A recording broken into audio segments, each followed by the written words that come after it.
സഹായിക്കാൻ അവിടെയൊക്കെ ആൾക്കാരുണ്ടാവും. അതായത് നമ്മുടെ സ്വന്തം സ്ഥലത്ത് ചെന്നതുപോലെ നമുക്ക് ഫീൽ ചെയ്യും, അന്യത ഫീൽ ചെയ്യില്ല. എല്ലാവരും നമ്മുടേതാണ്, ഒരു അപ്പനാപ്പൻ എന്റേതാണ്, ഇവരൊക്കെ എന്റേതാണ് ഫീൽ ചെയ്യും. അപ്പൊ നമുക്ക് എവിടെയും ഫീൽ ചെയ്യുന്ന മാത്രമല്ല, സഹായങ്ങൾ കിട്ടുകയും ചെയ്യും. ഇതിൽ കൂടി നമുക്ക് ആത്മവിശ്വാസം വർദ്ധിക്കും. കാരണം പേടിയില്ല, എല്ലായിടത്തും ചെന്നാലും എനിക്ക് സഹായം കിട്ടും. ആത്മവിശ്വാസം വർദ്ധിക്കും, അതായത് ശക്തി വർദ്ധിക്കും. അത് നമ്മുടെ 6ാമത്തെ ഗുണമാണ് ശക്തി. ആ ശക്തി അതങ്ങനെ വർദ്ധിച്ചു പോയി നെക്സ്റ്റ് ഗുണത്തിൽ ചെന്ന് ചേരും ആനന്ദം. അതിനിടയിൽ ശക്തിക്കും ആനന്ദത്തിനും ഇടയിലുള്ള ആളാണ് സന്തോഷം എന്ന് പറയുന്നത്.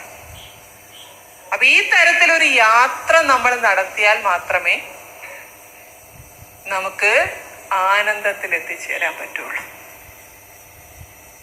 ഒരിക്കലും ഭൗതിക ലോകത്തെ ആധാരമാക്കി ജീവിച്ച് നമുക്ക് ആനന്ദത്തിൽ എത്തിച്ചേരാൻ പറ്റില്ല.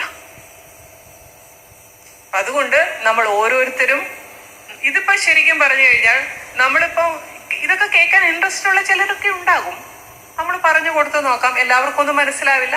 പക്ഷെ ആർക്കെങ്കിലും പറഞ്ഞു കൊടുക്കാം, അവർക്ക് ഇഷ്ടം മനസ്സിലാവുന്നില്ല എന്ന് കണ്ട് അപ്പൊ തന്നെ സ്റ്റോപ്പ് ചെയ്യാം. ബാക്കി നമ്മൾ ഇത് പ്രാക്ടീസ് ചെയ്യും.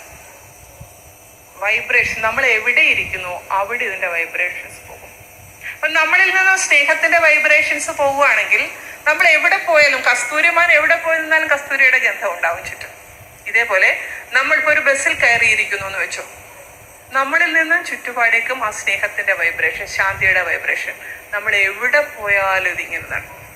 ഈ പ്രകൃതിക്ക് സത്യത്തിൽ ഇന്ന് സന്തുലനം നഷ്ടപ്പെട്ടിരിക്കുക. നമുക്കറിയാമല്ലോ, പണ്ട് കൊച്ചിലെയൊക്കെ നമുക്കറിയാം മഴ പെയ്യുന്നത്, കൃത്യമായിട്ട് മഴ പെയ്യാൻ, തുലാപ്പത്ത് കഴിഞ്ഞാൽ പ്ലാപ്പത്തിലും കിടക്കാന്ന് പറയും. കൃത്യമായിട്ട് എല്ലാം നടക്കുമായിരുന്നു. പക്ഷെ പ്രകൃതിക്ക് സന്തുലനം നഷ്ടപ്പെട്ടു. കാട്ടിലുള്ള പുലിയും കടുവയെല്ലാം നാട്ടിൽ വരാൻ തുടങ്ങി. അതായത് സന്തുലനം നഷ്ടപ്പെട്ടു പോയി. ബാലൻസ് ഇല്ലാത്ത ഒരു വ്യക്തി എങ്ങനെ ചെയ്യും? നമുക്ക് നമ്മുടെ പ്രകൃതിക്ക് ആ സന്തുലനം തിരിച്ചു കൊടുക്കണം. ഓരോ മനുഷ്യ ജീവിതത്തിന്റെ ലക്ഷ്യം അതാണ്.